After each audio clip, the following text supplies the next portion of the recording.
So this is for Virginians that possibly voted for Trump and are currently questioning that decision because a lot of the things that they have been seeing are very alarming, from Elon Musk's involvement in our data and in our tax dollars to these Doge employees being outed as blanketed racist and having to be let go when that information came forward, to now this executive order that is talking about eradicating anti-Christian bias, which I read the executive order and a lot of red flags, but the list goes on of things that we're concerned about. Trump ignoring the courts, and to those that are like, I did not think he was going to do this. Like when I cast my vote, this is not what I believed was going to happen.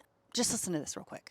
This afternoon, I know there's an anti-Trump protest on the grounds here in 30 minutes of just what you've seen from the administration you're supporting, and what do you say to those who've been opposed to what he's been doing? Well, first of all, let me just begin with the fact that what President Trump is doing, he told everybody ahead of time.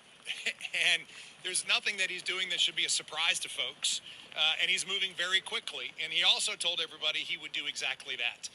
So that's Governor Glenn Youngkin here in Virginia, who kept arm lengths of Trump during his governor's race because he didn't want anyone to think they were associated with each other. And then after winning, embraced him.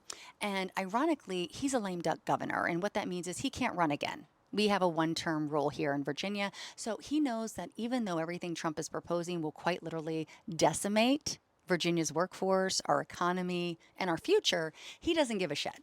And he's telling you, hey, Trump's just doing what he told you he was going to do.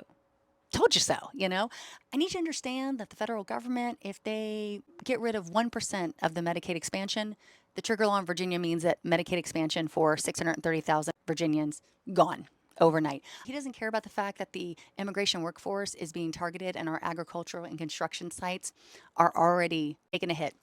He doesn't care about the freeze on the federal funding that has currently shuttered the doors of countless clinics across the Commonwealth, including in Southwest Virginia, who is already experiencing healthcare desert. He doesn't care about the fact that federal funding may not be allocated for the remainder offshore wind that we have been doing, that is not only giving job opportunities and economic development, but it was intended to energize the entire Tidewater area. He doesn't care about the massive federal workforce that may be completely eradicated, meaning that, again, Nova, where we share our district with DC, may see a huge hit in their economic growth and unemployment rates. He doesn't care about any of that because his end game goal is to eventually, I don't know, be president himself. And if Virginia burns, it's just a passing of the night. Not to mention he is the second wealthiest governor in Virginia history, and he made his millions and our billions from Carlyle Group, which is quite literally contracted with the Chinese government.